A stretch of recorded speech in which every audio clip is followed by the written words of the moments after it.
Bismillah, alhamdulillah, wassalatu wassalamu ala rasulillah wa ala alihi wa sahbihi wa man walah. Wa ashhadu an la ilaha illallah wahdahu la syarikalah wa ashhadu anna muhammadan abduhu wa rasuluh, amma ba'd. Alhamdulillah fi hadzal yaumul khamis lailatul jum'ah 6 Februari 2025 bertepatan dengan malam ke-8 dari Sya'ban 1446 Hijriyah. Maka kita lanjutkan kajian di Fakultas Ilmil Aqidah dari kitab Lamiyah Syekhul Islam Ibn Taimiyah, yang mana pada kesempatan hari ini kita masuk kepada pembahasan Al-Mizan. Maka dipersilahkan kepada ikhwah untuk mentasmi al-matan, hanya Iyal Akmal dan Iyal Said, yang lain tidak ada. Mana waliul amr kalian?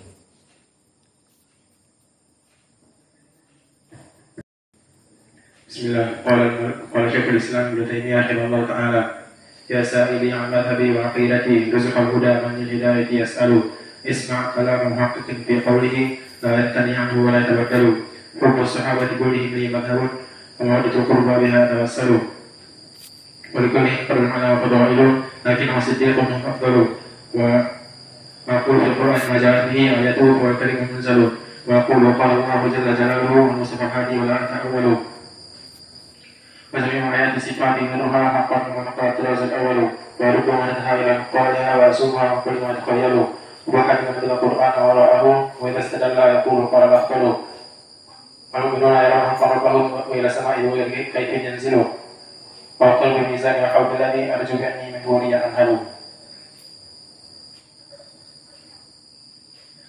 بسم الله. قال المؤلف رحمه الله تعالى: يا سائلي عن مذهبي وعقيدتي رزق الهدى من للهداية يسأل اسمع كلام محقق في قوله لا ينثني عنه ولا يتبدل حب الصحابة كلهم لي مذهب ومودة القربى بها أتوسل ولكلهم قدر على وفضائل لكنما الصديق منهم أفضل وأقر بالميزان والحوض الذي أرجو بأني منه ريا أنهل.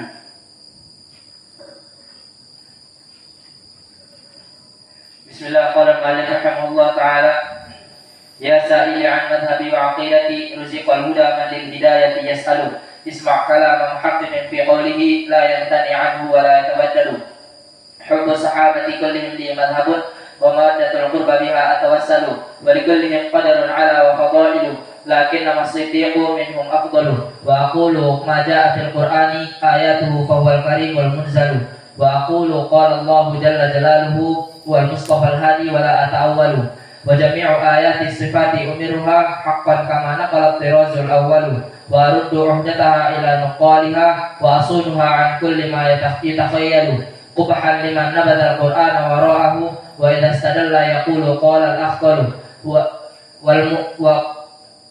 وأقر بالميزان والحوض الذي أرجو بأني أنه ريا أنهل. بسم الله. يا سائلي عن مذهبي وعقيدتي رزق الهدى من للهداية يسأل اسمع كلام محقق في قوله لا ينثني عنه ولا يتبدل حب الصحابة كلهم لي مذهب ومودة القربى بها توسل ولكلهم قدر على وفضائل لكنما الصديق منهم أفضل وأقول في القرآن ما جاءت به آياته فهو الكريم المنزل وأقول قال الله جل جلاله والمصطفى الهادي ولا أتأول وجميع آيات الصفات أمرها حقا كما نقل الطراز الأول وأرد عهدتها إلى أنقالها وأصونها عن كل ما يتخيل قبحا لمن نبذ القرآن وراءه وإذا استدل يقول قال الأخطل والمؤمنون يرون حقا ربهم وإلى السماء بغير كيف ينزلوا وأقر بالميزان والحوض الذي أرجو بأن ريا منه أنهل. Bismillah. Di pelajaran yang lalu tentang sifat nuzul untuk Allah Jalla wa'ala, maka telah datang di pembahasan terakhir lafaz-lafaz yang muradif dengan an-nuzul.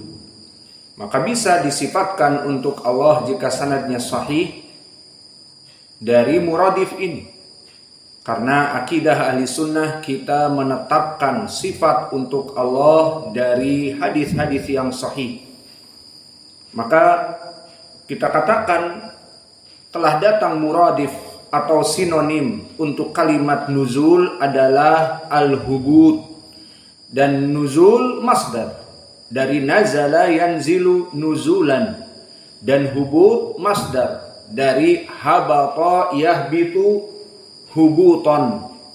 Maka telah datang lafaz hubud di dalam hadis-hadis yang telah kita jelaskan, dan begitupun kalimat hubud di Al-Quran bermakna nuzul, seperti Allah berfirman qila ya nuh hubud bisalamin, maka wahai Nuh turunlah dari kapal dalam keadaan selamat, keselamatan minna wa barakatin alaika wa ala umami mimma ma'ak, bersama umatmu diberikan oleh Allah keselamatan dan barakah, menjajaki dari kehidupan yang baru tanpa orang-orang musyrik. Maka ini menjadi pendalilan bahwa habata bimakna nazala. Maka ditafsirkan oleh para ulama anzala minas safinah ilal ard. Itu makna dari ayat tadi di saat Allah mengatakan kepada Nuh qila ya nuh hubud bisalamin minna wa barakatin alaika wa ala umami mimma ma'ak.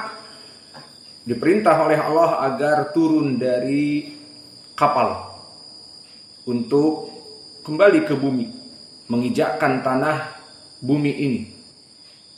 Di sini dari segi lughah saja.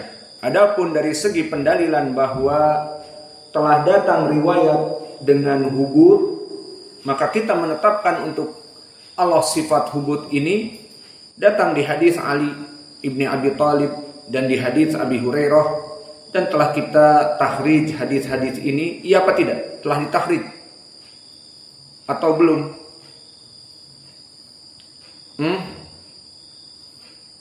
Kalau belum, kita takhrij sekarang.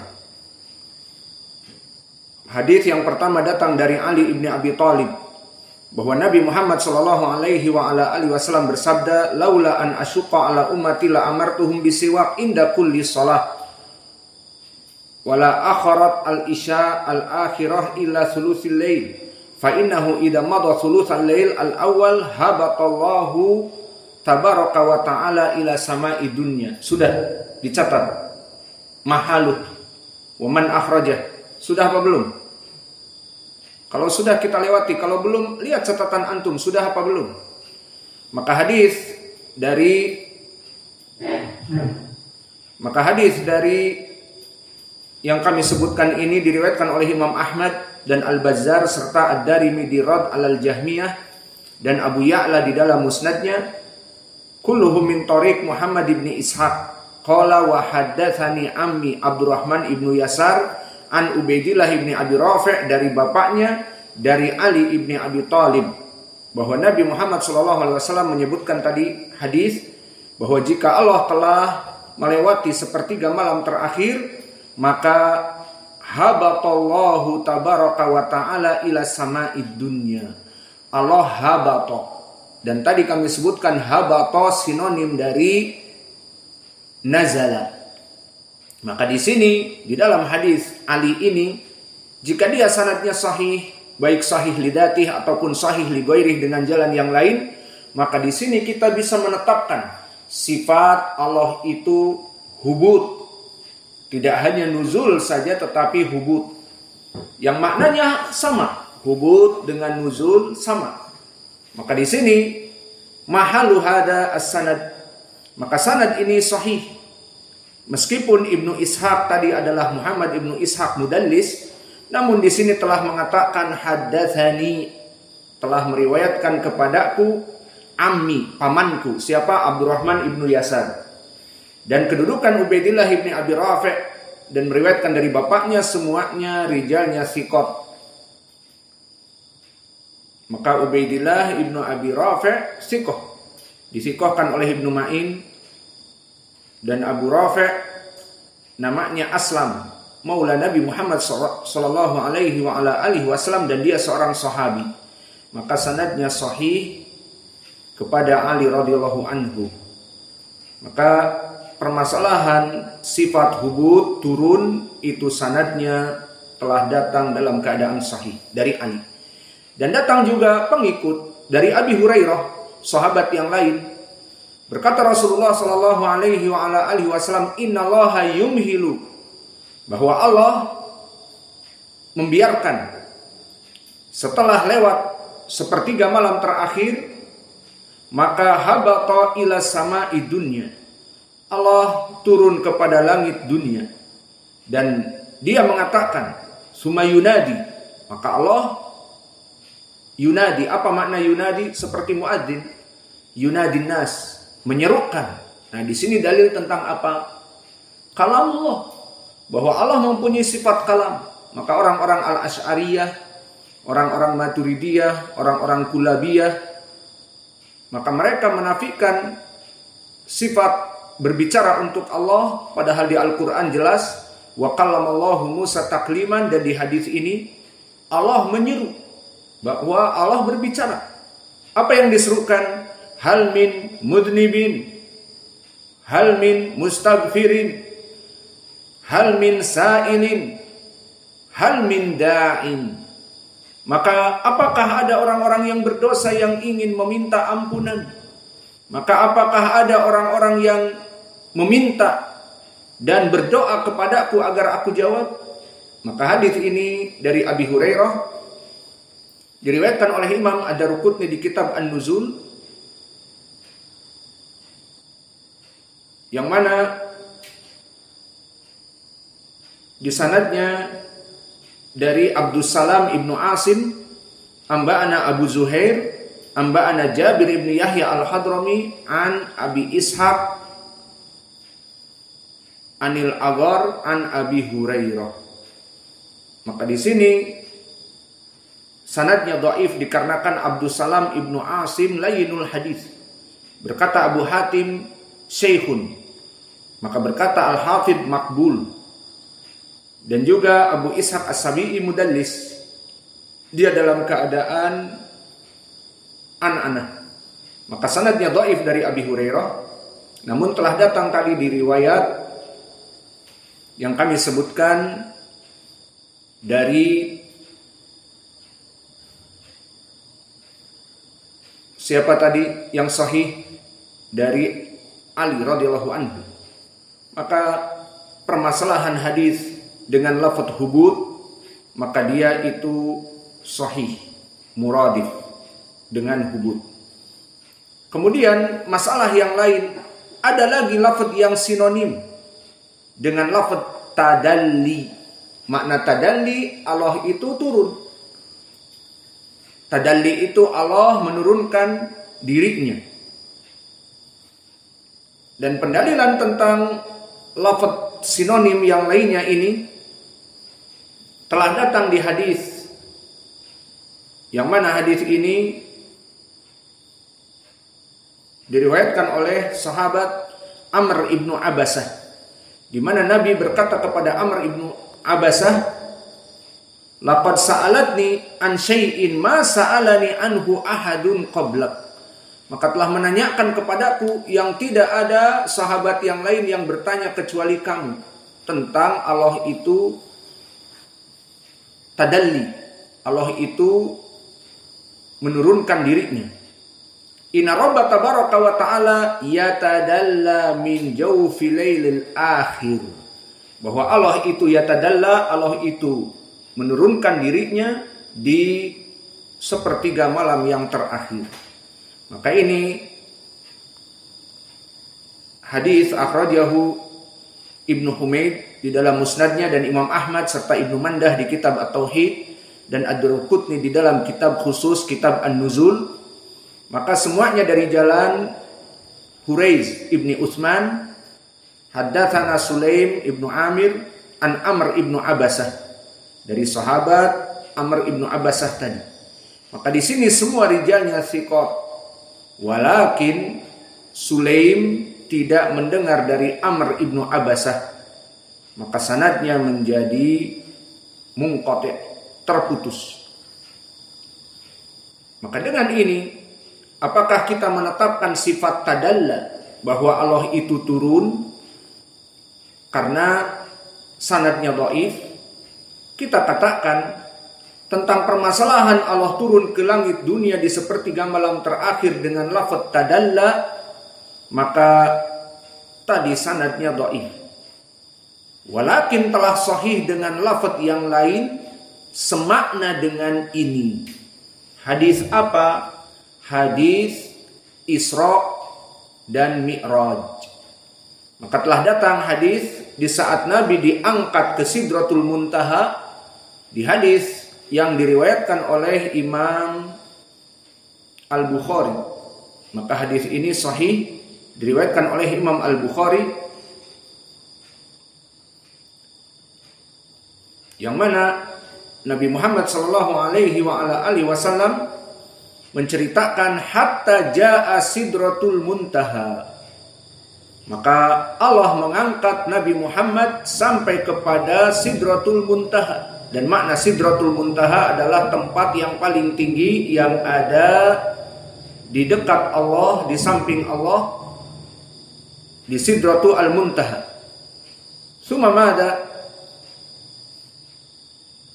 wadana lil Jabbar, maka Nabi Muhammad didekatkan kepada Allah Jalla wa'ala, lil Jabbari Rabbil Izzah, fatadalla hatta kana minhu qaba qausain aw adna, fa'auha Allahu fima auha ilaihi khamsina salah ala ummatik kulla yaumin wa lailah.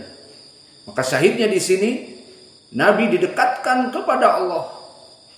Setelah Nabi didekatkan ke Sidratul Muntaha, ke langit yang paling 7 dan mendekati kepada Allah, apa yang disebutkan di dalam hadis di Sahih Al-Bukhari, fatadalla hatta kana minhu qaba qausain aw adna. Maka Allah menurunkan dirinya kepada Nabi Muhammad lebih dekat lagi, sampai seakan-akan qaba qausain, dan ini jarak dihitung di zaman dulu antara 2 busur dan sebagainya. Ada jarak khusus. 1 busur itu berapa? Misalnya 1 meter panjangnya, maka 2 meter maksudnya seperti itu. Au adna, atau lebih dekat dari 2 meter, misalnya 1,5 meter dan seterusnya. Maka Allah itu di sini poin pendalilannya tadalla, turun. Namun di sini kisahnya turunnya lain, bukan turun di sepertiga malam terakhir seperti yang kita bahas.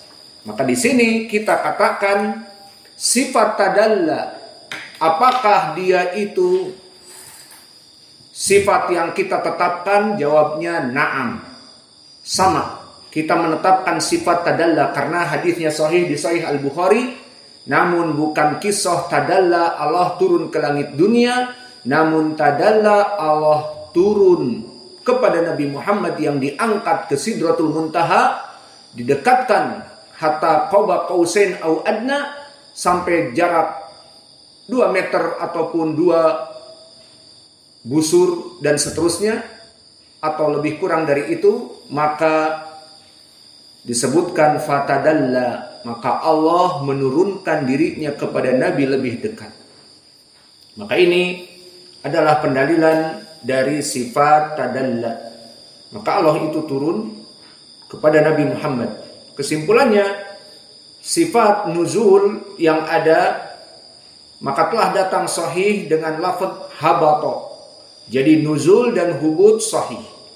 Adapun tentang kisah Allah tadalla di sepertiga malam terakhir, sanadnya dhaif tadi karena munqati'. Dan ada yang sahih di Sahih Al-Bukhari tentang permasalahan Allah turun kepada Nabi Muhammad mendekati maknanya. Bukan di sepertiga malam terakhir tapi saat Al-Mi'raj. Nah, di sini kisahnya lain dan sifat turunnya juga lain sehingga bisa kita katakan wallahu a'lam sifat nuzul di sepertiga malam terakhir ke langit dunia telah datang sifat yang muradif hubut wa nuzul. Adapun tadalla sifat yang sahih kita tetapkan untuk Allah, namun bukan turunnya di sepertiga malam terakhir, tetapi Allah turun kepada Nabi Muhammad di saat didekatkan kepada Sidratul Muntaha. Untuk lebih dekat lagi, tadalla Rabbuna Jalla wa'ala. Fahimtum? Maka tetap sifat tadalla sifat untuk Allah.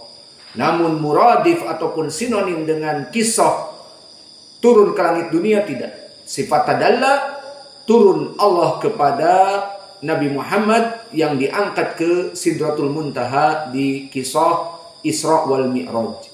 Alhamdulillah.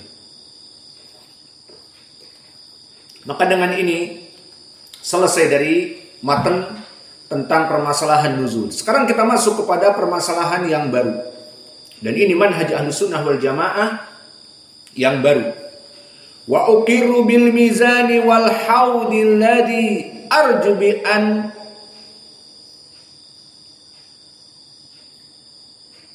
apa di lafaz antum? Bi'aniyah. Hah? Yarju bi'an? Iya. Bi'aniyah. Bi'aniyah. Ada bi'aniyah. Arju bi'aniyah min ru'yat anhan. Makna bi'aniyah.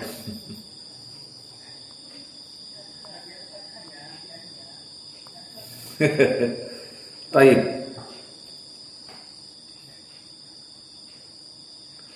Min hurayan anhalu arju bi an yamunna yarju bi an yamunnahu rayan anhalu.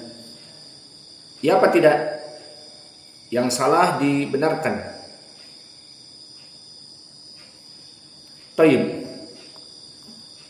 Maka di dalam syair ini ada dua dari perkara manhaj Ahlussunnah wal Jamaah dari keyakinan yang disebutkan oleh Asy-Syaikh. Yang pertama tentang permasalahan al-mizan. Maka ucapan penulis ukiru, apa makna ukiru di sini? I'rabnya ukiru fi'lun mudhari' min aqarra yukiru. Maka fi'lun madhinya aqarra, fi'lun mudhari'nya yukiru. Namun di sini diganti mudharaahnya menjadi hamzah karena aku. Ukiru, aku menetapkan. Itu makna ukiru. Dan masdarnya apa? Qaror. Dan qaror adalah penetapan. Maka di sini wa ukiru. Waw di sini dhahirnya waw istinafiyah boleh, ataupun waw bisa dikatakan waw dari atifiyah, atfiyah, pembahasan tentang Allah itu mempunyai sifat turun, dan juga aku meyakini wa ukiru bil mizani, maka aku mengakui dan aku mengikrarkan tentang sifat mizan. Maka kalimat ukiru maknanya aku menetapkan. Maka fa'ilnya di sini mustatir takdiruhu ana, aku menetapkan. Dan ikrar, faidah di sini juga ikrar, apa maknanya dari segi lughah? Ukiru, aku mengikrarkan. Bimakna ikrar itu al-itsbat. Seperti pendalilannya di dalam surat Al-Baqarah ayat ke-36 dicatat, Allah berfirman, walakum fil ardi mustaqarrun. Maka bagi kamu di muka bumi ini mustaqar, ay al-itsbat. Setelah diusir Adam dan Hawa dari surga, maka walakum fil ardi mustaqarr. Maka kalian tetap isbat, tinggal di bumi. Maknanya qarar wa subut, maknanya tinggal di bumi, subut. Adapun dari segi al-istilah apa? Ukiru. Qarar itu apa dari segi istilah? Kalau tadi dari segi lughah, subut, penetapan. Maka dari segi istilah al-iktiraf. Dari segi istilah qarar itu pengakuan, mengakui keadaan bahwa Allah mempunyai mizan. Maka al-iktiraf fil haqiqah huwa sayyidul adillah. Maka al-iktiraf, pengakuan itu di syariat Islam ini adalah sayyidul adillah, puncak dari segala dalil. Kama yusbitul had bi ahadil amrain al-iqrar au syuhud. Seperti contohnya penetapan dari qadi kepada seseorang dihukum, itu pertama pengakuan, al-iqrar. Dan yang kedua asyuhud, persaksian. Maka untuk syuhud, persaksian itu dalil. Selama memang benar-benar saksi yang benar, apalagi di zaman now saksinya langsung CCTV. Kalau dulu tidak ada CCTV, saksinya mata orang-orang yang melihat. Iya, aku mempersaksikan si fulan membunuh si fulan di pasar depan orang. Mungkin ada 50 orang mempersaksikan dia membunuh orang ini dengan kejam. Maka di sini syuhud dibawa, disaksikan. Adapun di zaman now bisa jadi peristiwa itu tidak dilihat orang. Dan ada CCTV bagaimana dia membunuh di suatu tempat yang tersembunyi dan seterusnya. Adapun al-iqrar, dia sebaik-baiknya dalil. Apa itu? Pengakuan. Maka banyak peristiwa-peristiwa kemudian diadakan pengadilan, ditanyakan oleh jaksa, dituntut oleh jaksa, kamu telah melaksanakan demikian. Pertama mungkir, hari kedua mungkir. Setelah diinterogasi dan didatangkan saksi dan didatangkan yang menyebabkan dia harus mengaku dan terbukti baik di CCTV ataupun saksi-saksi yang mengatakan, ayo mengakulah. Akhirnya pada hari ke-7 dari persidangan sambil menangis, iya saya mengaku bahwa saya yang membunuh teman saya, bahwa saya yang bla bla bla, menangis, menyesal. Ini dinamakan al-iqrar sayyidu ad-dalil, bahwa pengakuan seseorang yang melaksanakan kejahatan itu adalah sebaik-baiknya dalil. Fahimtum? Maka oleh sebab itu, berapa dari kasus misalnya kejahatan yang dimanipulasi.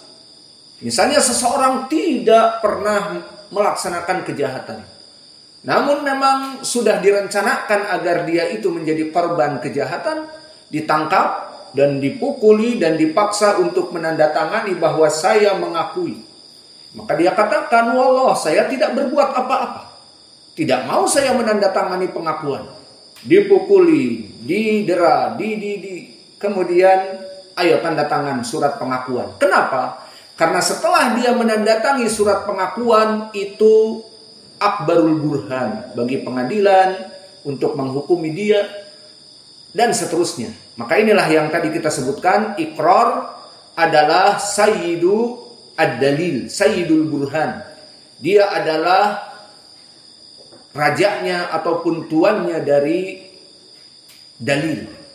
Maka jika di pengadilan seseorang itu sudah mengakui setelah proses yang lama dan panjang dan dia berbohong dan melemparkan tuduhan kepada orang-orang, akhirnya setelah blunder, setelah mutar-mutar dan terbukti bahwa dia seperti itu dan dikatakan oleh hakim misalnya sudah terbukti, CCTV ada, saksi-saksi ada, kenapa masih blunder?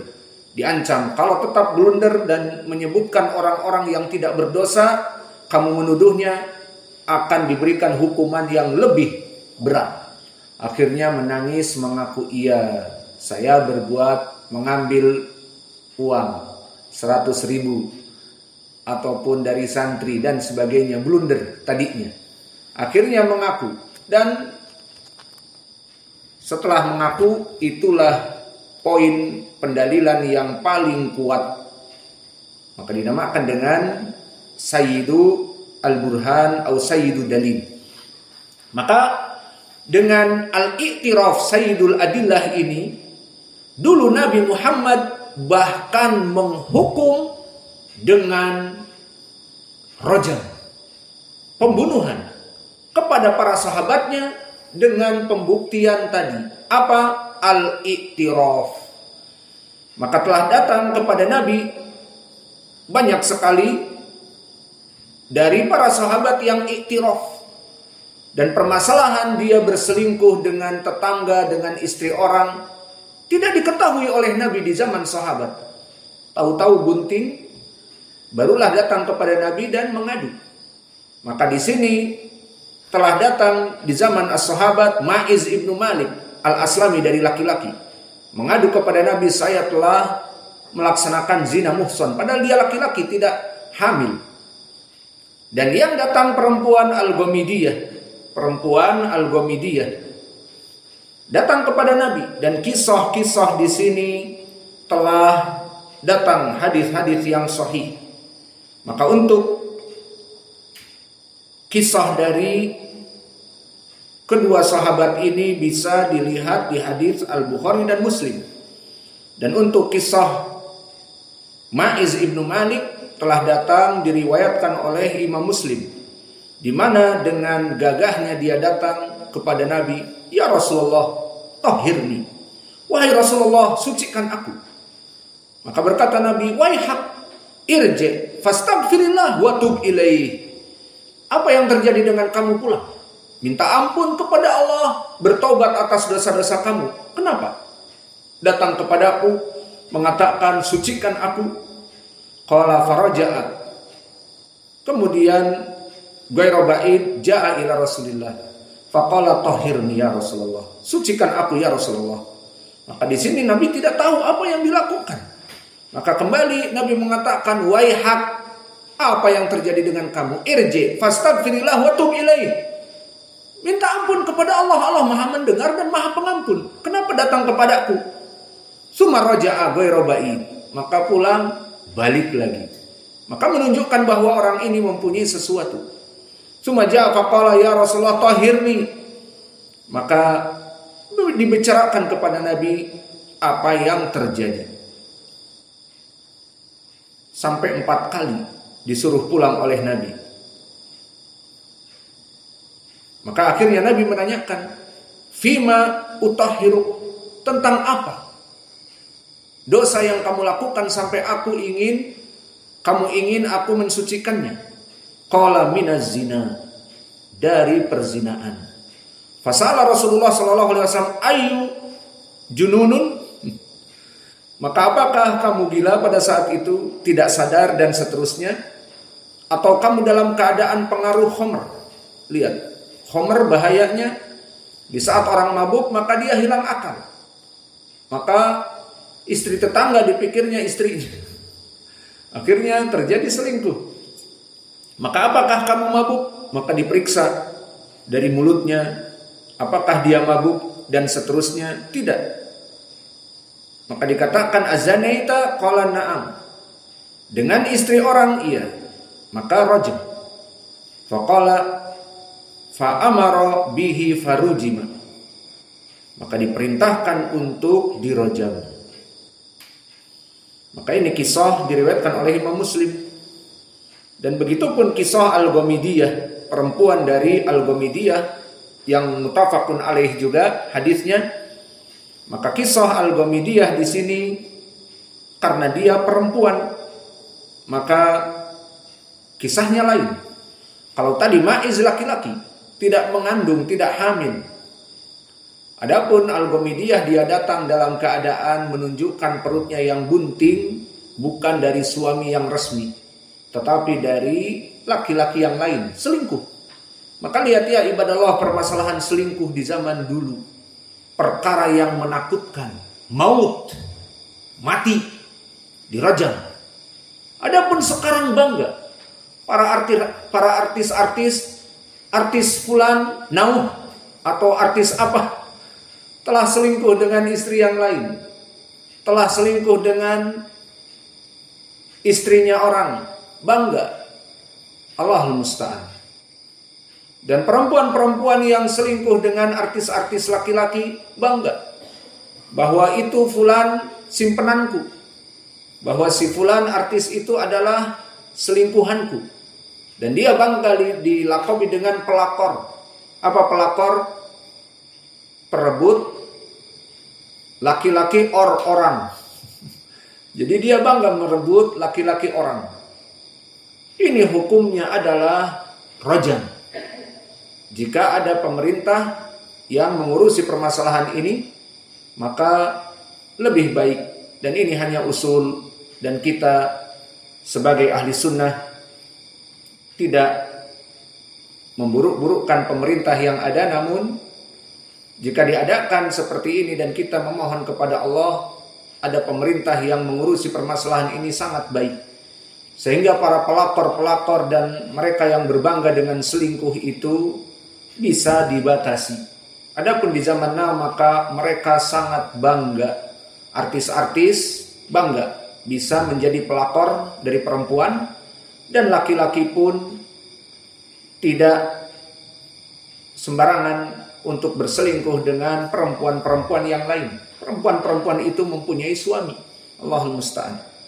Maka Al-Ghamidiyah lain kisahnya. Datang kepada Nabi, "Tahirni, ini perutku bunting." Maka dikatakan dari mana? Dari laki-laki orang. Maka dia melaksanakan zina muhsan, berselingkuh dengan suami orang lain. Maka akhirnya Nabi mengatakan pulang. Jika telah melahirkan, datang. Akhirnya melahirkan dan membawa bayi yang masih dalam keadaan beberapa hari. "Ya Rasulullah, ini aku telah melahirkannya." Kata Nabi, "Irji'i, kembali, susukan dia." Maka disusui sampai 2 tahun. Dan datang kepada Nabi membawa khubuz anak ini. Dilihatkan, "Ya Rasulullah, anak ini sudah tidak butuh kepadaku, sudah menyusu. Maka tahirni, sucikan aku ya Rasulullah." Setelah melihat Nabi bahwa perempuan ini tidak ada hubungan lagi dengan anaknya sudah bisa makan sendiri, lihat bagaimana dipisahkan dari anaknya di dalam syariat Islam tanpa harus mendolimi anaknya. Mau dikisos, ditanya dulu. Anaknya sudah selesai disapih? Sudah. Ya sudah. Diriwayat dengan membawa khubuz, bahwa anak ini bisa makan khubuz, tidak tergantung dengan susu ibunya lagi. Sudah disapih. Ya sudah. Akhirnya diperintahkan untuk menggali kubur dan dibenamkan badannya dan dilempari, maka meninggallah. Maka ini dari iktiraf, di mana dia datang kepada Nabi, "Sucikan aku." Maka ini al-iktiraf adalah sayyidul adillah. Maka dulu merojam dari Ma'iz ibni Malik yang diriwayatkan oleh Imam Muslim kisahnya, wal Ghamidiyah yang diriwayatkan oleh muttafaqun alaih. Maka sebelum diiqamatil hujjah kepadanya, maka Nabi menanyakan, "Mana dalilmu yang paling kuat?" Al-iktiraf. "Saya mengakui ya Rasulullah." Apalagi untuk Ma'iz, dia laki-laki. Maka tidak ada dalil bunting, tidak ada dalil ini. Maka diperiksa, apakah kamu dalam keadaan gila pada saat itu, ataukah kamu dalam keadaan pengaruh alkohol, atau dan seterusnya. Dan kamu datang mengaku di sini kamu dalam keadaan mabuk, diperiksa mulutnya. Bau alkohol apa tidak? Sembarangan ngomong gitu. Tidak. Ternyata dia memang benar-benar dari hatinya ingin mensucikan diri. Maka akhirnya diterima dan dirojam. Maka ini makna dari wa ukiru. Maka ikrar ataupun pengakuan dia di dalam syariat Islam dalil yang terbaik. Maka semua hukum-hukum syariat Islam dan dipakai kepada hukum perdata, bahwa pengakuan si penjahat itu yang diinginkan di dalam persidangan dan yang lainnya, sehingga diputuskan oleh hakim masuk kepada perdata demikian, maka dihukumi dengan potong tangan jika dia maling, atau rajam jika memang dia zina muhson, dan seterusnya. Dan begitu pun dihukum perdata sekarang pun dipenjara berapa tahun. Maka inilah permasalahan al-i'tiraf wa ukirru. Adapun ucapan penulis wa ukirru bil mizani, maknanya i'tiraf fi qalbi bil mizan wal haud. Maknanya meyakini di dalam hati yang paling dalam bahwa saya beriman kepada al-mizan, bahwa mizan itu ada, dan beriman kepada yang kedua al-haud, dua permasalahan ini. Maka ini pembahasan kita malam ini, manhaj ahli sunnah wal jamaah, penetapan terhadap al-mizan. Maka maknanya ukiru bil mizan wal haud i'tiraf bihima minal iman bil yaumil akhir. Aku mengimani, maka ini manhaj ahli sunnah wal jamaah, mengimani dari al-mizan dan haud. Dan ini termasuk dari usul iman yang keenam. Seperti di dalam hadis yang muttafaqun alaih, antu'minu billahi wa malaikatihi wa kutubihi wa rusulihi wal yaumil akhir wa bil qadari khairihi wa syarrihi. Maka dia masuk kepada al-iman kepada hari akhir. Karena mizan dan haud itu ada di hari akhir, maka ini adalah asas dari keimanan kita. Kemudian permasalahan malam ini kita masuk kepada yang pertama al-mizan. Adapun al-haud di permasalahan yang akan datang. Maka permasalahan al-mizan, barakallahu fikum, al-mizan, faidah yang pertama dari al-mizan di sini, apa itu makna al-mizan?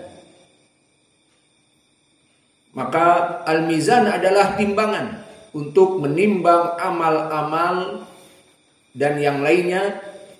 Dan ini faidah yang pertama dari permasalahan ini adalah manhaj ahli sunnah wal jamaah menetapkan bagi ahli sunnah wal jamaah bahwa al-mizan itu ada dan dia waznu hissi hakiki. Maka dia benar-benar timbangan yang ada. Ini manhaj ahli sunnah wal jamaah as-salafiyah. Dan di sana ada kelompok the wrong path, yang salah jalan, yang masuk kepada hadis sataftariqu ummati ila 73 firqah kulluha finnari illa wahidah. Akan terpecah kaum muslimin kepada 73 golongan, 72 masuk api neraka. Nah, mereka ini selain ahli sunnah akan masuk api neraka. Mereka mengatakan al-mizan yang ada di dalam hadis atau di mana saja di Al-Quran. Mereka mengatakan kelompok ahlul bid'ah tidak menerima keadaan mizan ini. Lalu mereka mengatakan siapa kelompok ahlul bid'ah di sini? Al-Mu'tazilah, dan tentunya diambil dari Al-Jahmiyah namun dipopulerkan oleh Al-Mu'tazilah. Angkarat al-mizan, kelompok al-Mu'tazilah, mereka mengingkari al-mizan. Wa qalu huwa ibarah anil adl. Lalu apa yang mereka katakan penafian kepada mizan? Mereka mengatakan mizan itu ibarah hanya sekedar injustice for all, keadilan untuk semua. Kalau di Pancasila yang kelima, keadilan bagi seluruh rakyat Indonesia. Al-muhim, makna di sini injustice for all. Makna Allah menyebutkan al-mizan di Al-Quran atau di dalam hadis Nabi kita mengatakan al-mizan, mizan itu tidak ada timbangan di hari akhirat. Dari mana kebodohan ini, kedunguan ini? Dari penafian hadis-hadis tentang sifat mizan. Kenapa sekarang kita tanyakan kepada kelompok Al-Mu'tazilah dan kelompok Ahlul Bid'ah, kok menyusahkan diri untuk menafikan mizan? Padahal perkara itu bagi Allah sangat mudah. Allah membangkitkan seluruh manusia dari mulai Adam sampai orang yang hidup mendekati hari kiamat atau mereka yang mati di hari kiamat. Maka ini mudah bagi Allah. Bagaimana dengan mendatangkan mizan, timbangan? Maka mereka menafikan al-mizan dan mereka mengatakan al-mizan itu tidak ada. Yang ada apa? Dia adalah lambang dari keadilan Allah. Jadi mizan, timbangan itu tidak ada, tapi maknanya Allah itu maha adil. Jadi ayat Al-Quran yang banyak tentang permasalahan mizan nanti dilarikannya adalah Allah maha adil. Maka ini adalah ucapan yang batil. Bagaimana di Al-Quran disebutkan al-mizan dengan sifat-sifatnya? Kita berikan contoh di dalam surat Al-Anbiya dulu. Allah berfirman, "Wa nada'ul mawazinal qist liyaumil qiyamah." Maka kami akan menyimpankan mawazin, jamak dari mizan, timbangan-timbangan bukan satu, yang merupakan timbangan keadilan di hari kiamat. Maka fala tudlimu nafsun syai'an. Janganlah setiap kalian berbuat kedzaliman, karena semua kedzaliman akan ditimbang nanti. Dan Allah berfirman di dalam surat Al-Qari'ah, fa amma man saqulat mawazinuhu fahuwa fi 'ishatin radiyah wa amma man khaffat mawazinuhu fa ummuhu hawiyah. Ini qiraah Al-Kisai tentunya. Adapun qiraah Hafiz, fa amma man saqulat mawazinuhu fahuwa fi 'ishatin radiyah. Barang siapa yang timbangannya itu berat, ini timbangan jelas, berat dia. Fahuwa fi 'ishatin radiyah, berat dengan amalan soleh, maka dia akan hidup dalam keadaan di surga. Wa amma man khaffat mawazinuhu, disifatkan lagi, yang timbangan racanya itu kurang kebaikannya dan keburukannya lebih banyak, fa ummuhu hawiyah, dia akan dikembalikan kepada api neraka. Maka di sini jelas bagaimana mereka hanya mengatakan, oh itu lambang keadilan dari Allah and justice for all saja. Dan juga di dalam ayat yang lain, faman thaqulat mawazinuhu faulaika humul muflihun. Barang siapa yang berat timbangannya maka dia orang yang beruntung. Wa man khaffat mawazinuhu faulaika alladziina khasiru anfusahum fi jahannama khalidun. Maka barang siapa yang timbangannya, keburukannya lebih berat dan amal-amal baiknya lebih ringan, faulaika alladziina khasiru anfusahum, mereka orang-orang yang khasiru, merugi atas diri mereka, fi jahannama khalidun, mereka kekal di api neraka. Indak ya Muhammad, fi jahannama, apa i'rabnya fi jahannama? Kenapa jahannama tidak jahannami atau jahannamin? Kalau bisa menjawab adzan, kalau tidak bisa menjawab iqamah.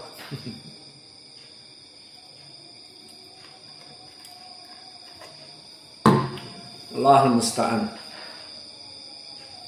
Jawab di sini. Ta'al, nah. Ma fi saut. No voice. Fi jahannam apa i'rabnya? Fi harfi jar, jahannam apa? Fi jahannam. Ismun majrurun bi fi wa alamatu jarrihi al-fathah ala akhirih. Kenapa fathah tidak fi jahannamin? Karena kenapa difathahkan kasrohnya dengan fathah? Kenapa? Karena mamnu. Apa sebab mamnu minas sarf? Al-alamiyah wal ujmah. Idan iqamatis shalah saja, enggak usah adzan. Maka di sini fi jahannama, fi harfi jar, jahannama ismun majrurun bi fi, dan alamatu jarrihinya dengan fathah fi jahannama. Kenapa tidak fi jahannamin? Karena dia mamnu minas sarf. Apa sebabnya? Al-alamiyah wal ujmah. Maka dia termasuk dari nama untuk api neraka dan ujmah, bukan dari Arab. Maka Jahannam bukan dari kalimat Arab. Adapun ayat-ayat ini menjadi pendalilan bagi kita ahli sunnah. Ini adalah dalil tentang adanya mizan. Dan disifatkan bagaimana mizan itu menimbang amalan-amalan yang baik, menimbang amalan-amalan yang buruk. Dan yang banyak timbangan amalan baiknya dia akan beruntung. Dan yang amalan buruknya lebih berat daripada amalan baiknya akan berteriak fa ummuhu hawiyah, dilemparkan ke api neraka dan seterusnya. Maka ini pendalilan di Al-Quran mau dikemanakan. Dan di sana ada pendalilan hadis. Namun sebelum kita masuk kepada Bismillah. Maka dari pendalilan Al-Quran yang kita sebutkan di surat Al-Mu'minun dan juga di surat Al-Qari'ah dan Al-Anbiya dan banyak di ayat-ayat yang lain yang kami sebutkan tadi, dengan gamblang bahwa mizan itu ada dan hakiki dan dia alat penimbang dan ditimbang amal-amal padanya, dan ukubah balasannya juga yang amalannya baiknya lebih berat daripada buruknya dibalas dengan kehidupan surga. Maka perkara yang sangat jelas ini dijadikan oleh kelompok ahlul bid'ah dengan seenaknya mengatakan, mizan itu tidak ada. Itu di Al-Quran itu hanya sekedar lambang bahwa Allah Maha Adil. Paham? Dan ini kelompok Al-Mu'tazilah, dan kita ahlu sunnah menetapkan sifat al-mizan seperti tadi. Dan juga pendalilan di hadis banyak sekali, dan kita tidak akan mengulangnya, nanti akan kita sebutkan pendalilannya sekaligus kepada permasalahan yang lain. Maka sekarang permasalahan dari mizan tadi membantah dari kelompok ahlul bid'ah yang mana mereka mengatakan bahwa mizan itu hanya sekedar lambang bahwa Allah Maha Adil. Maka kita jawab tidak. Al-mizan itu sifatnya sangat jelas di Al-Quran dan hadis. Dan kita tutup pelajaran kita karena telah adzan Isya tadi. Dan ini juga membantah mereka bahwa dari yang perkara masyhur dalam permasalahan al-mizan seperti di Al-Quran tadi kami sebutkan dan sekarang hadis, bahwa al-mizan tempat menimbang dari 3 perkara. Apa yang ditimbang di mizan? Pertama yang ditimbang di mizan adalah al-a'mal as-solihat. Maka amal-amal soleh itu ditimbang di mizan.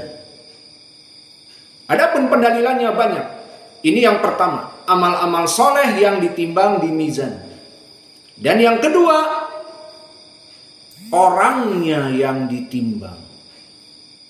Dan yang ketiga, alat pencatatan timbangan dari kertas-kertas yang ditulis padanya amal-amal itu juga akan ditimbang. Dari alat-alat pencatatan, dari gulungan-gulungan atau apa saja dari amal-amal baik ataupun kartu amalan baik seperti syahadat la ilaha illallah, itu semuanya akan ditimbang. Maka 3 perkara yang akan ditimbang. Yang pertama adalah tuzanul a'mal. Yang kedua tuzanul ashkhas. Dan yang ketiga tuzanu ad-dawawin. Maka tuzanul a'mal yang ditimbang adalah amal-amal. Mana dalilnya? Banyak. Di antaranya hadis yang datang dari Abu Malik al-Ash'ari. Dan hadis ini hadis yang diriwayatkan oleh Imam Muslim. Berkata Rasulullah sallallahu alaihi wa ala alihi wasallam, "At-tuhuru satrul iman. Walhamdulillah tamla al-mizan." Maka syahidnya di sini at-tuhur, pensucian seseorang dari najasah al-mughalladah atau najasah yang kecil, seperti kita mau sholat tadi kencing, maaf lafaz ini masuk, maka kita berwudu. Atau BAB, BAK, mau sholat, maka kita berwudu. Ini adalah setengah dari keimanan. Karena seseorang ingin melaksanakan ibadah kepada Allah harus mensucikan dari perkara yang buruk tadi, BAB, BAK. Itu BAB, BAK jika keluar. Tapi kalau keluarnya gas apa istilahnya? Hah? BAB untuk kencing, urin. BAB untuk feses, bahasa kedokterannya. BAK yang di depan untuk urin. Nah kalau kentut apa apa? Yang dohirnya adalah BAG, bag. Iya bagus, bag. Apa? Buang angin gas. Atau buang angin es, bas. Nah, bagus bas. Apa? Buang angin saja. Jadi ada BAK, ada BAB, ada BAS. Buang angin saja. Iya. Kita mulai dari sekarang populerkan itu. Jadi yang viral pelajaran malam ini adalah bas, buang angin saja. Maka di sini BAS pun sama. Orang yang buang angin saja, tidak BAB, tidak BAK, tidak keluar urin, tidak keluar tinja atau feses, maka hanya keluar gas, maka di sini dia juga harus wudu. Ini syatrul iman, setengah dari keimanan. Karena dia mengagungkan Allah. Dan di dalam hadis disebutkan, la yaqbalullah salata ahadikum idza ahdatsa hatta yatawaddaa. Seseorang yang ingin melaksanakan salat dan tidak melaksanakan wudu padahal dia telah melaksanakan BAB, BAK dan BAS, maka tidak diterima salatnya. Ini syarat. Maka ini syatrul iman. Dan begitupun yang mandi junub. Maka yang mandi junub dari hubungan dengan istri ataupun kalian para jomblo mimpi basah atau Allah musta'an lama di kamar mandi dengan sabunnya, maka kalian kaget orang tua. Ini yang di sini yang hadir siapa nih? Kalau anak kalian setiap 1 pekan 2 pekan minta sampo dan sabun mandi, jangan dikasih. Itu sabun dan sampo itu sebulan 2 bulan itu habis baru. Apalagi yang body foam yang besar 15.000 ataupun 25.000 itu sebulan. Tapi kalau 2 pekan habis, sepekan habis, diminum atau dimakan atau gimana itu? Allahul musta'an. Maka bagi orang-orang yang keluar mani, maka dia wajib mandi. Seperti di hadis yang kita bahas di pelajaran-pelajaran yang lalu, wajib mandi dalam keadaan keluar sesuatu. Bagi kalian para jomblo, tidak ada kalian di persimpangan jalan. Tetapi al-ma'u minal ma', air dari datangnya air. Nah, datangnya air di WC bagi kalian, akhirnya kalian harus mandi. Adapun bagi yang sudah menikah, maka di perempatan jalan pun harus mandi. Maka di sini menunjukkan syatrul iman. Orang ingin melaksanakan sholat, mensucikan dulu dirinya. Dari al-mughalladah harus mandi, dari najasah yang mukhaffafah harus wudu. Ini adalah syatrul iman. Dan poinnya, walhamdulillah. Dan di riwayat, subhanallah, walhamdulillah tamla al-mizan. Maka kalimat subhanallah dan alhamdulillah memenuhi mizan, memberatkan di mizan. Nah, ini menjadi pendalilan. Yang ditimbang apa? Amal soleh. Mana dalilnya? Subhanallah amal soleh, dzikr. Alhamdulillah amal soleh, dzikr. Menjadi berat di timbangan. Nah, di sini jelas sekali di dalam hadis bahwa timbangan kita bisa berat dengan pelaksanaan subhanallah, alhamdulillah, tasbih dan tahmid, memberatkan di timbangan. Maka bagaimana orang-orang Mu'tazilah mengatakan Allah itu hanya sekedar ibarah bahwa Allah Maha Adil, and justice for all. Maka di sini sangat jauh dari pembahasan bagi mereka orang-orang Al-Mu'tazilah di saat menafikan permasalahan ini. Dan juga pendalilan yang lain di hadis yang muttafaqun alaih dari Abi Hurairah yang masyhur hadis ini, di mana Nabi Muhammad sallallahu alaihi wasallam bersabda, kalimatan khafifatan 'alal lisan, Thaqilatan fil mizan, habibatan ila rahman.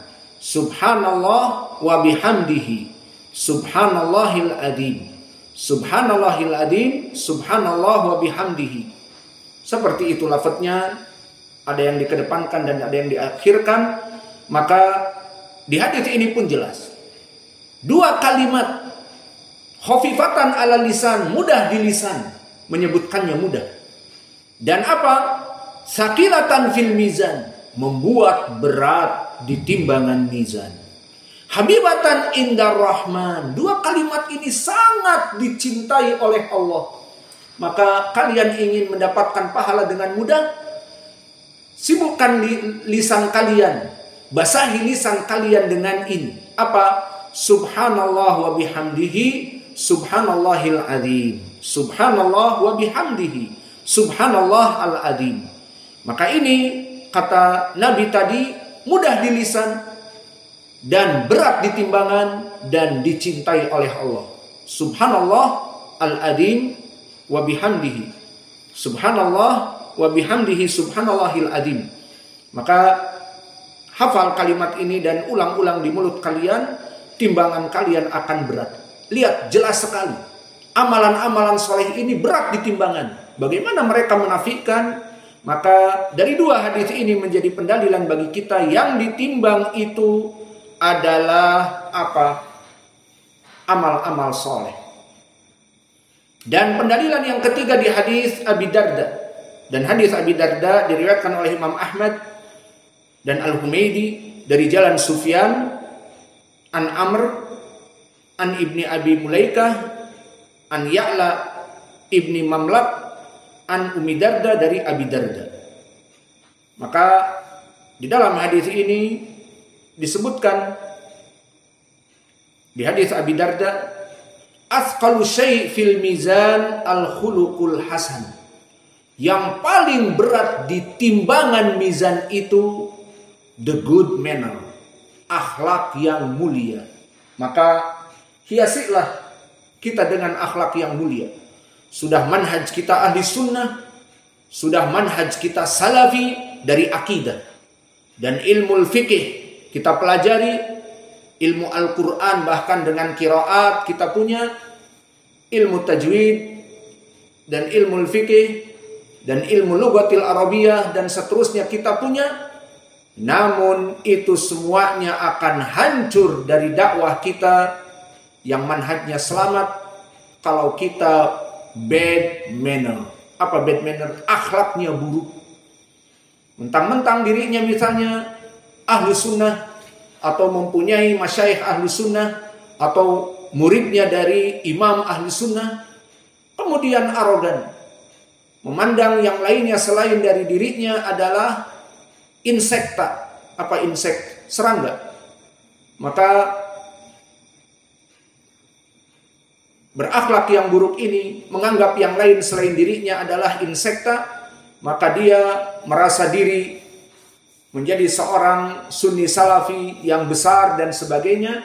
Akhirnya akhlaknya buruk kepada teman dakwah, kepada sesama masyayikh dan asatidah, dan kepada murid-muridnya bahkan.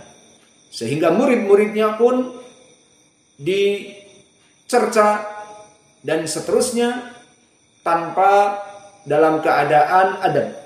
Namun kita di sini memukul juga ya, yang masbuk, tidak apa-apa kan? Dan kalian tidak bangun adzan awal, tidak ada yang adzan awal. Kita sudah menghidupkan sunnah untuk adzan awal. Kalian tidur, akhirnya kita yang adzan. Maka yang adzan mudir adzan misalnya. Nah, kalian yang ditugaskan tidak malah tidur, dipukul. Dan yang terlambat tidak sholat malam, bangun adzan yang kedua, dipukul. Berarti kita juga tidak mempunyai adab. Tidak, bahkan ini adab ta'awun alal birri wat taqwa. Dan kalian sebagai santri di sini bersabar untuk keadaan seperti itu. Saya saksikan demi Allah, kalian kelak akan mengingat kami di sini. Di saat kalian terbiasa bangun malam setelah kalian menjadi dai dan kalian menjadi imam dan kalian tidak pernah masbuk karena jadi imam, maka kalian akan ingat nanti, oh, Ustadz kita yang membangunkan kita jam 4 untuk adzan awal, untuk sholat tahajud.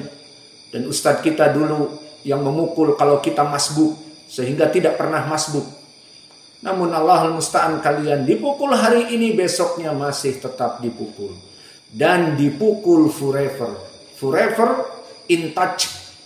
Selalu dipukul. Selalu diberikan pukulan. Kenapa?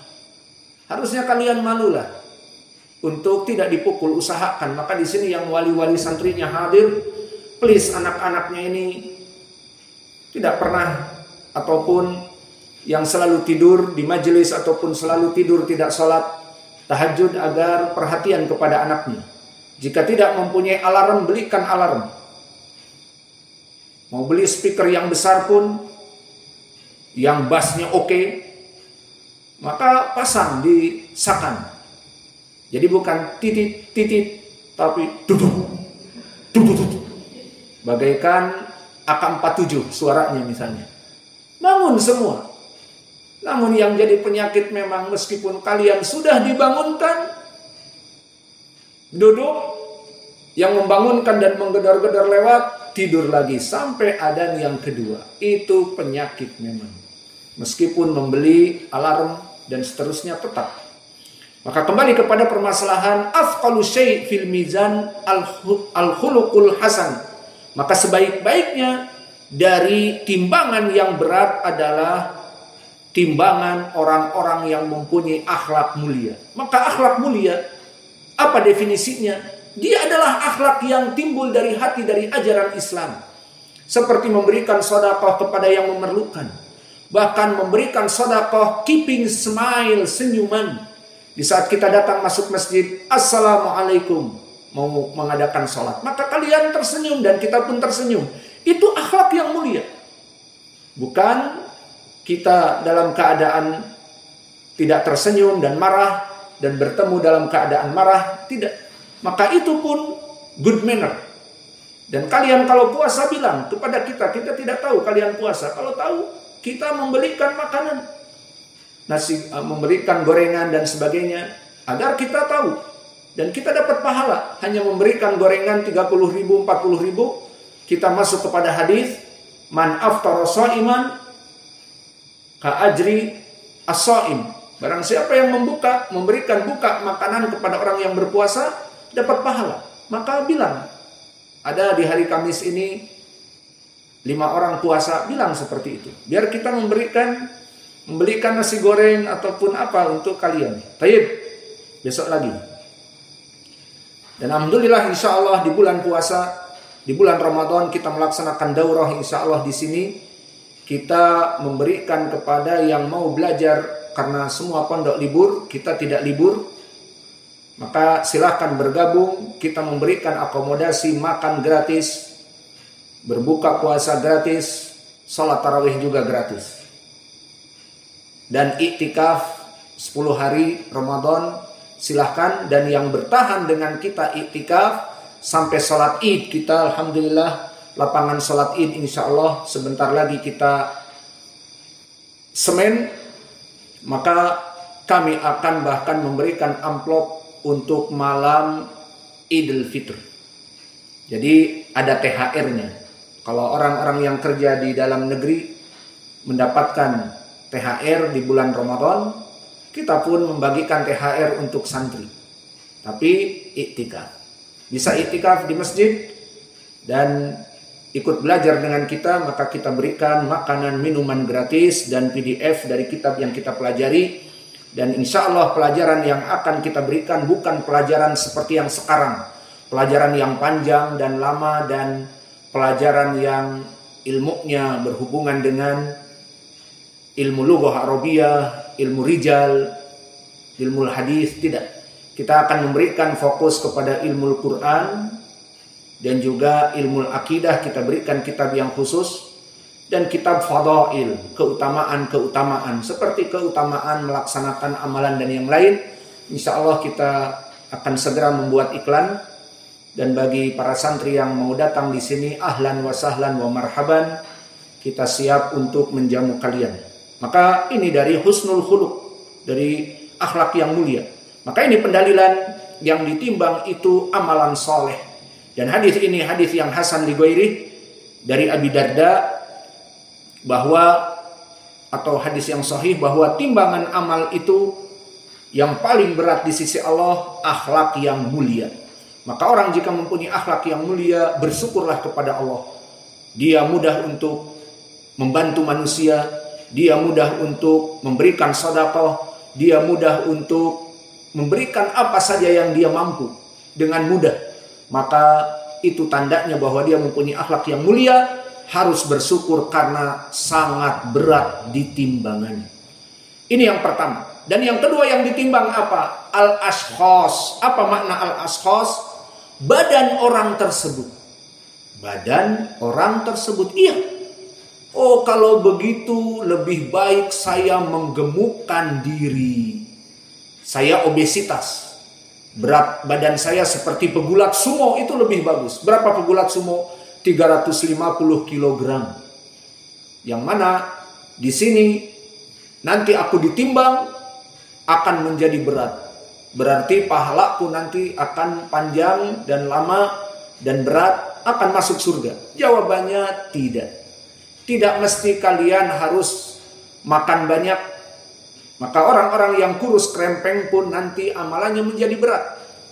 Maka mana pendalilan al-ashkhas bahwa yang ditimbang itu badannya, dan juga tadi kami berikan bukan hanya sekedar badan yang besar.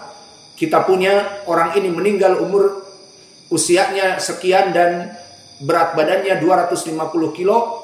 Wow, bagus. Kenapa? Karena nanti akan ditimbang amalannya dan badannya.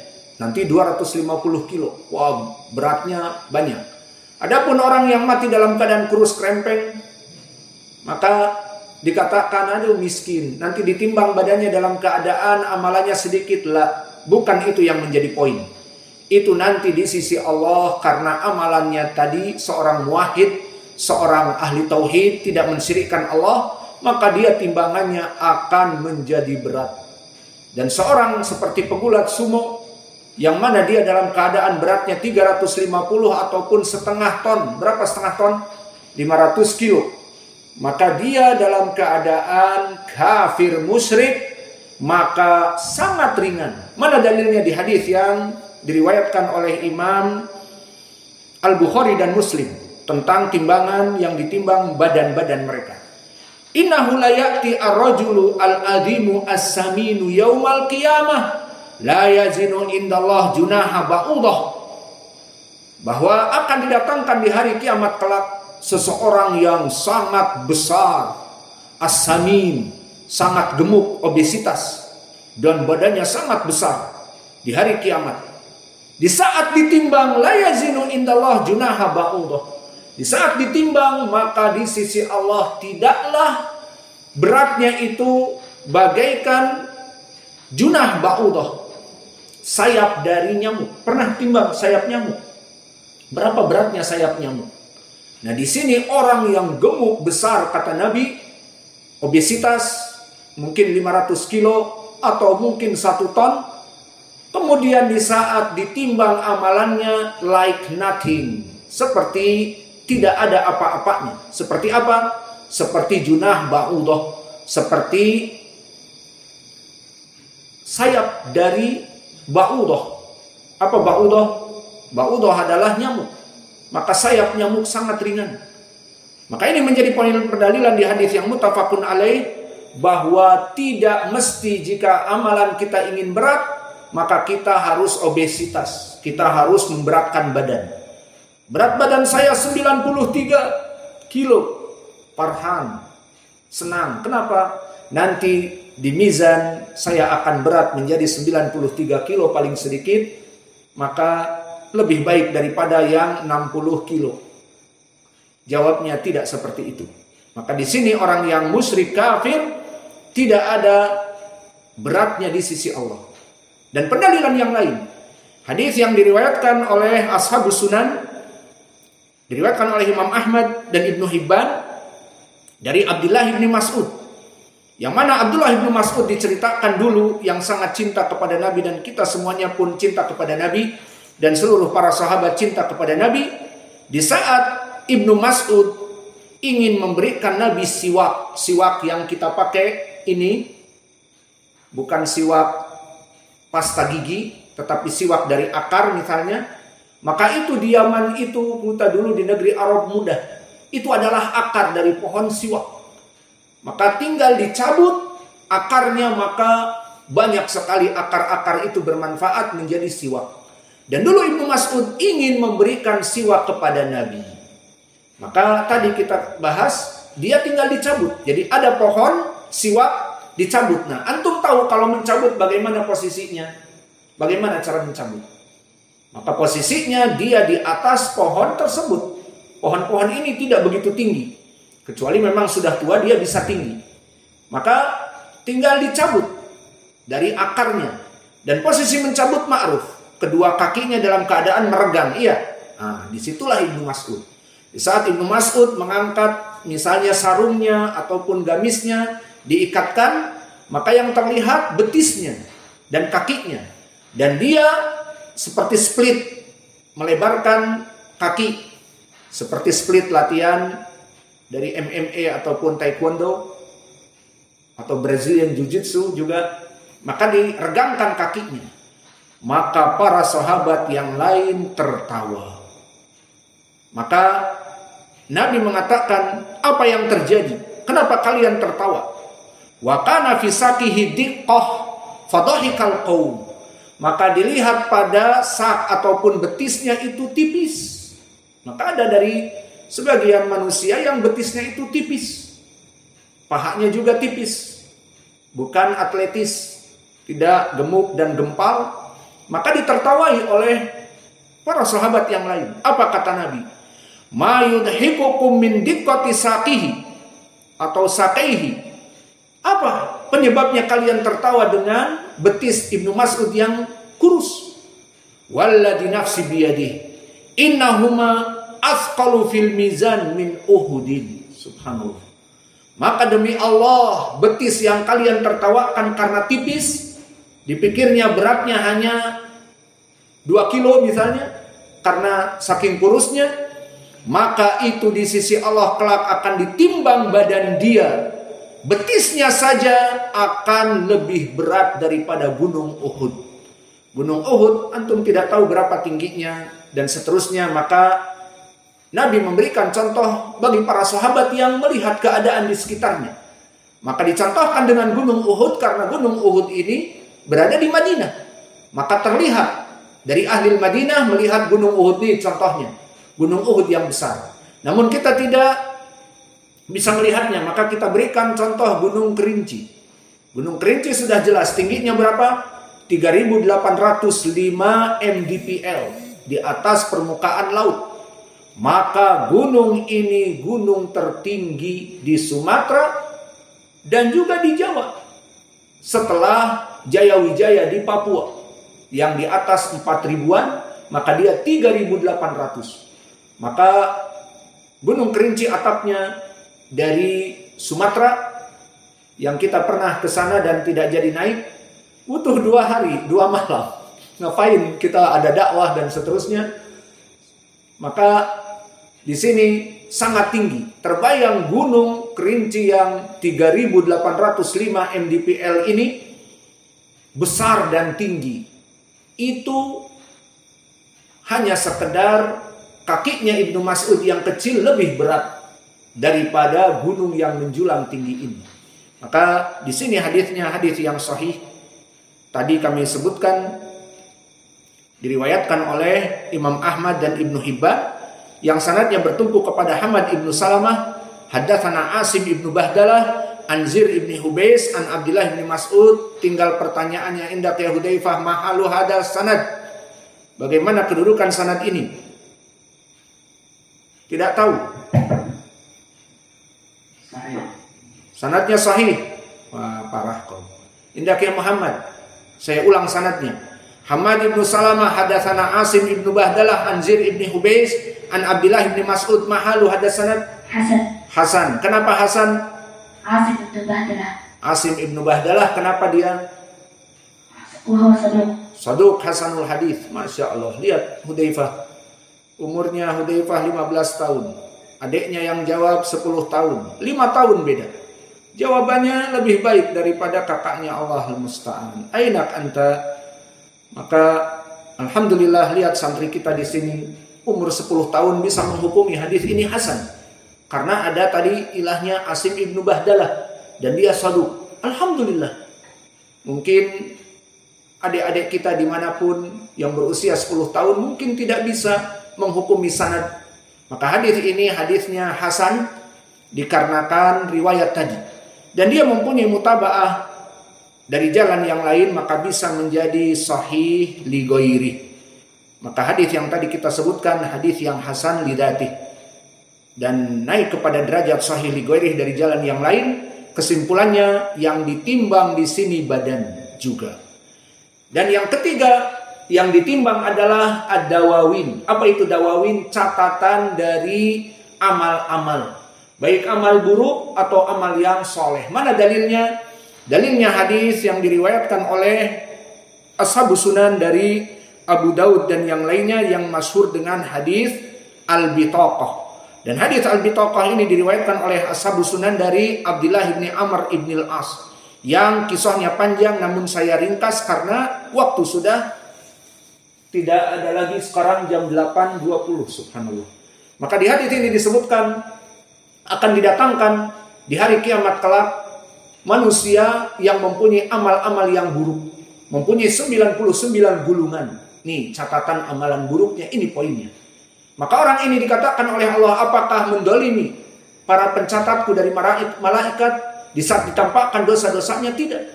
Ditampakkan dosa-dosanya 99 gulungan, semuanya dalam keadaan buruk. Maka orang ini putus asa. Di saat dikatakan, apakah kamu mempunyai kebaikan?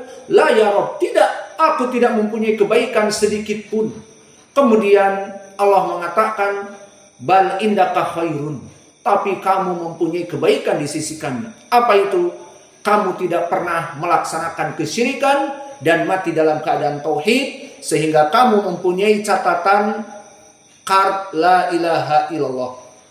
Maka la ilaha illallah kard ini yang akan ditimbang. Dan amalan-amalan ini yang akan ditimbang. Ini poin pendalilan kita. Maka orang ini dalam keadaan putus asa tadi mengatakan tidak mempunyai kebaikan, ternyata di sisi Allah mempunyai kebaikan.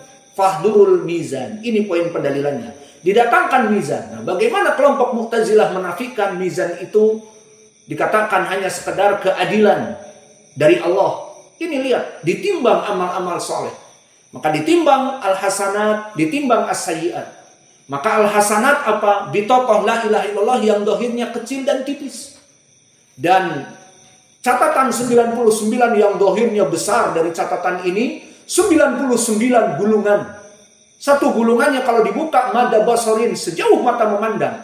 Bagaimana dengan 99? Maka orang ini di hadis disebutkan, mahadihi asijillat bihadihil bitaqah.